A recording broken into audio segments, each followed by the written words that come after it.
Hey everybody, my name's theDeModcracy, and today we're ranking something a little different. Polished to perfection. The quick fix adrenaline hit. All the diff people are dope.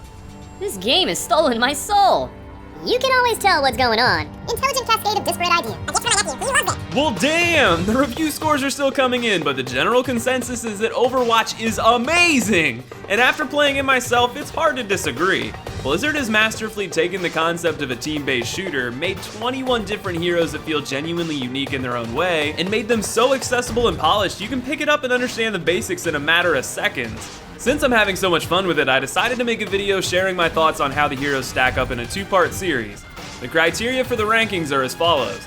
Role effectiveness, 30 points. In Overwatch, there are offensive, defensive, support, and tank heroes. This score will determine how well each hero fits in their respective category. Tools, 30 points. Tools are the arsenal of weaponry and abilities each hero has at their disposal. This score will reflect the quality of their tools and how well their overall kit works together. Game type sensitivity, 20 points. This score is how well a hero works across all game modes, specifically offense versus defense. Most heroes are balanced pretty well for both, but there are a few with tools that suffer greatly in one or the other. And fun factor, 20 points. At the end of the day, games are all about fun. I wouldn't want to dedicate much time to a hero that just isn't fun for me to play, so this score will reflect that feeling. This will be the most subjective score by far, but in the end, these rankings are just one man's opinion. To get a real gauge on how the community feels on each hero, I'm counting on you to sound off in the comments with your own thoughts. With all that said, let's jump in with our 21st hero.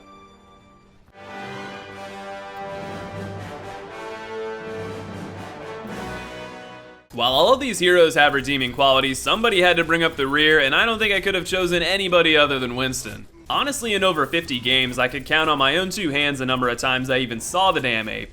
His strongest ability is his barrier projector. It allows you to lock down a spot for a short time. This can be extremely useful in a pinch when trying to hold or capture an area. The problem lies with the fact other tanks have better shields, specifically Reinhardt. He has a similar shield, except it's mobile and lasts a heck of a lot longer. Add in the long cooldown time and it feels like a lesser knockoff. Then we've got a jump that adds good damage and traversal, but it can be hard to aim, an ultimate that's akin to throwing a hissy fit, and a weapon that's incredibly weak. If you can combo the jump and cannon, you can get off some good damage, but that requires you to get in close, which is dangerous when you're such a big target.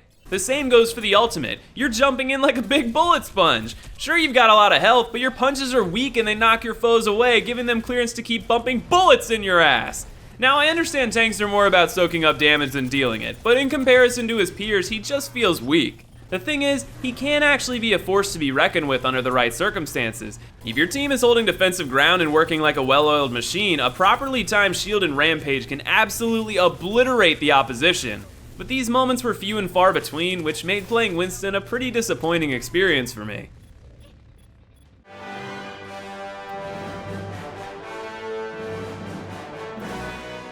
Oh my, I struggled playing this one. This was the only hero out of 21 that I had a negative elimination to death ratio with at 0.75. That's because her kit on the offensive side revolves largely around her getting in close. To give her due credit, her freezing ability will win out almost every time if you're in close quarters. But she's supposed to be a defensive hero, so how does she measure up there? Well, her only long-range attack is shooting icicles, and it's, underwhelming. Her main draw is the ice wall. A well-placed ice wall can stall an enemy advance, protect a teammate in a dire situation, or even protect yourself. But in terms of actually eliminating opponents, you'll have to rely on your team distracting so you can get in close. To compensate for this questionable damage at range, you have an ability to make yourself invincible. However, this ability forces you to be stationary. While this can cause a perfect distraction for your team to capitalize on, it seems a bit weak when you compare to the Reaper, who can become invulnerable and not only move, but move faster. Her ultimate is great for additional stalling though, despite the fact it requires opponents to stay within its area of effect for a few seconds. All in all, Mei is a character with a lot of potential. She was the fourth hero I played, so it's possible I might play differently if I went back and tried again, but I can't see myself doing that as I just didn't really enjoy it. That said, throughout my playtime I did face a few Meis that made masterful use of her toolkit. If you're willing to stick with her in spite of heroes with easier learning curves, you could become a Mei master yourself.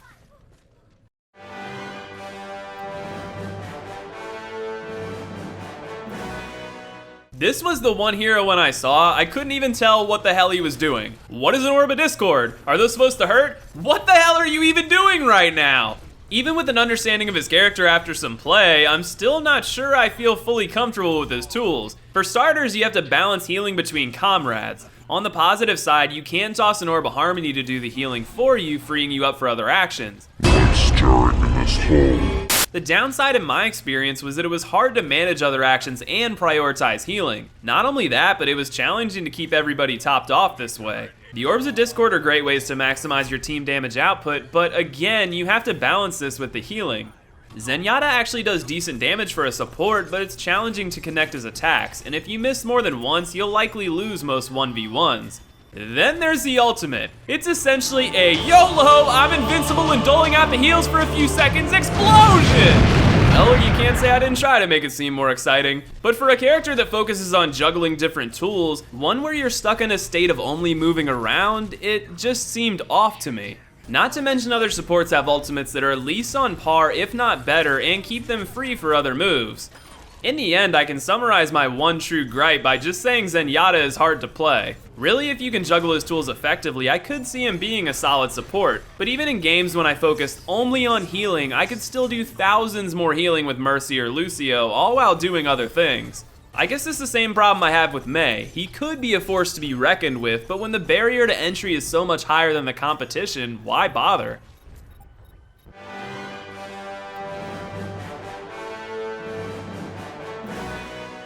Widowmaker finds herself here for one reason. She is incredibly one-dimensional. Let's go through the tools. She has a grappling hook that is great for reaching high perches, unavailable to other heroes, or to get yourself out of a tight spot. Next are the Venom Mines, which are underwhelming in terms of damage, but are a good deterrent if you want to hold down a spot. Her ultimate is Infrasight, an ability that illuminates enemy locations for you and the rest of your team for a short time. Then there's the weapons. First is the Assault Rifle that does not cut it in terms of damage. It's a last resort when enemies get close, but you're better off grappling out.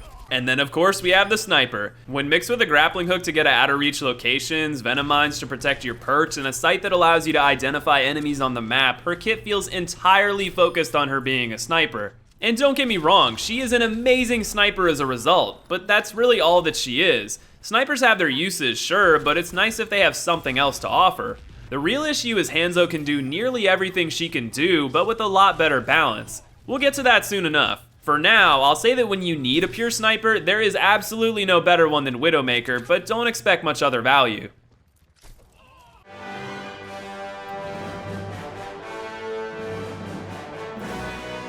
Symmetra is less of a subpar hero and more a hero that doesn't fit her role and suffers in offensive situations. That's because her two strongest abilities could be considered more defense than support. First, there's her sentry turrets. These little buggers can be a serious pain for the opposition. Not only do they do decent damage, but they also slow opponents down. That and the fact that you can place tons of them all over makes it an incredibly useful tool. Her ultimate is perhaps the best in the entire game, no joke. She's able to place a teleporter anywhere on the map that lets fallen heroes warp from the spawn to the place location. These are absolutely invaluable in almost any situation, allowing your team to keep your full army of 6 heroes at the critical point on the map at all times. However, the teleporter suffers when moving the payload since the objective is on the move, and the turrets really suffer in offensive situations. Primarily because it's a challenge to get behind the enemy and set up these traps, and it doesn't do you much good to place them on your side because the enemy has no incentive to push into your area. As for her primary weapons, they're both effective and high damage for a support. But what really places her here is that her only true support ability is giving a teammate a small shield, and that's nice, but it pales in comparison to having a healer on the team. So to be honest, if she were a defensive hero, she'd probably rank in the top 10, but as a support, Symmetra doesn't quite match up with the ranks of Mercy or Lucio.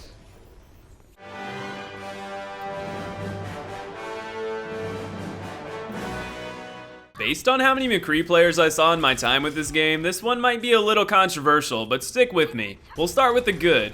Most of McCree's abilities play very well together. Fan the Flame allows you to empty your entire clip in a foe, which is a near guaranteed kill if you're accurate. Then you can use the combat roll to dodge and instantly reload.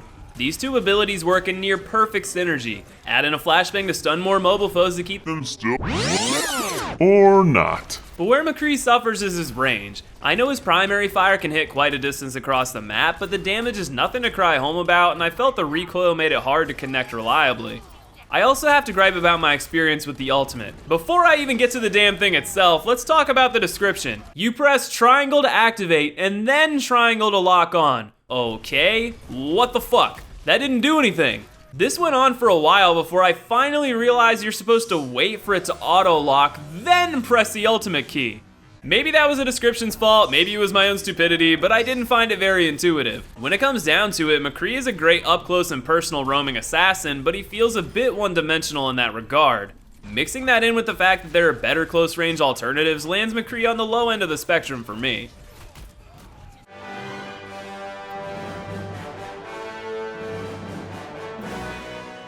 In the same way that McCree is reliant on teammates to distract for his ultimate, it feels like Roadhog's entire kit works best when there's a distraction. Because in terms of other tanks, he's not really much of a bullet sponge.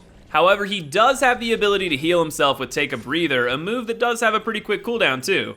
So the best way I found to play Roadhog was wait for a distraction, pull in a foe to their doom, outdamage them with a very strong strap gun, heal, and then repeat. The problem that I have with this is that it is too heavily reliant on team distraction. In times where I tried to go out there and actually tank some damage, I got wrecked.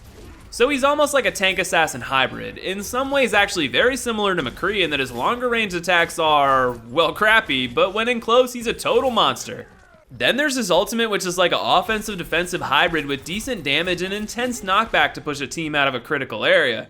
But this move can't be that clutch since when you're focused you'll be down rather quick. Roadhog is a bit of an enigma that I'm not really sure how to feel about. He's not the best tank, he's not the best defender, and he's not very supportive. But he's a jack of all trades, master of none, so I think 15 is a good spot.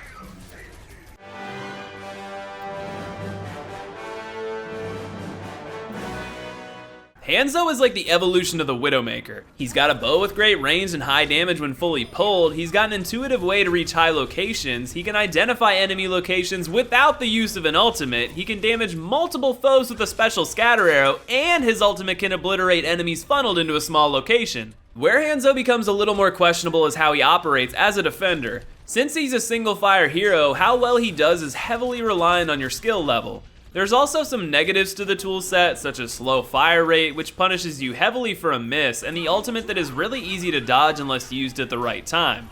Honestly, I feel like Hanzo is a much better offender than defender. I mean, if you're super accurate with the bow, then it doesn't matter. You're gonna be a killer no matter what side you're on. But his tracking abilities mixed with his very offensive ultimate make him great for making a calculated advance. I'd say Hanzo is a hero that will reward a skilled hand very heavily, but for those who struggle with perfect aim and timing, you may be better suited going with one of the more simpler alternatives.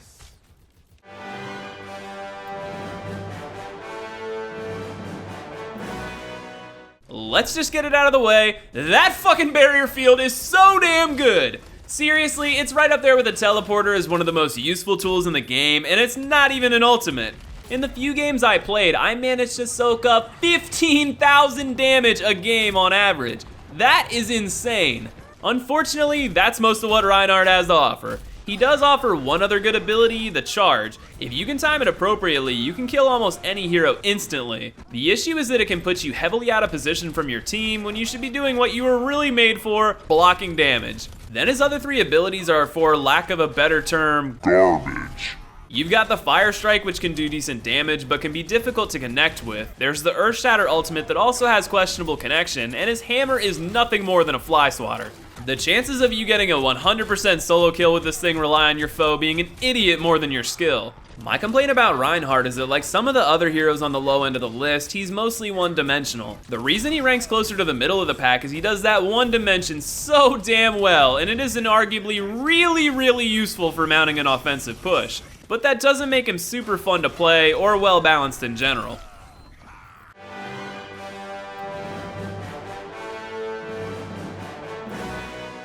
Genji is another one of those, if you can master him, he might be unstoppable type of heroes. In fact, he could arguably be near the top of this list. Most of the points I docked him in tools and fun factor are a result of how difficult he can be to handle. For starters, his primary weapon are single-fire quick shots that can be difficult to land with consistency. The Swift Strike ability has to be one of the most disorienting in the entire game. Every time I used it, I found myself scrambling to reacquire my target, leading me to believe this is better off used as a finisher more than anything else.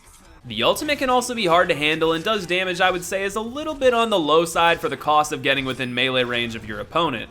Deflect is a seriously neat ability, but it relies on your foe being stupid enough to keep shooting at the highly telegraphed move. And of course, he can also climb walls and double jump. The summation of this character really is just that he's incredibly difficult to use. Other than maybe Mei and Zenyatta, I don't think I had a harder time playing another hero. Despite the fact that his tools could work in almost perfect synergy, it's so challenging to make it happen that I couldn't justify ranking him any higher. But that's based on my own skill. I'm not ignorant enough to not recognize that Genji could be an offensive nightmare in more adept hands.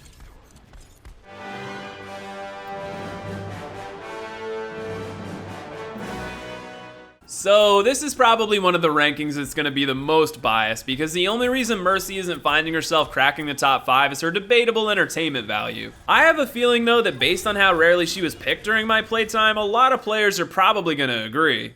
Going through our other scoring, she is quite literally perfect for the role of support. In fact, she's so dedicated towards support, she barely has any way to defend herself, only having a small gun. I don't have a problem with this per se, but one potential issue with this fact is that it requires you to rely on the competence of your teammates, which we all know can be questionable when playing with random teams. But her tools for support are nearly unmatched. She has her staff that can fully heal an ally in a matter of seconds, can turn them into a tank if you keep funneling in the healing, or you can opt to boost their damage in a moment of need.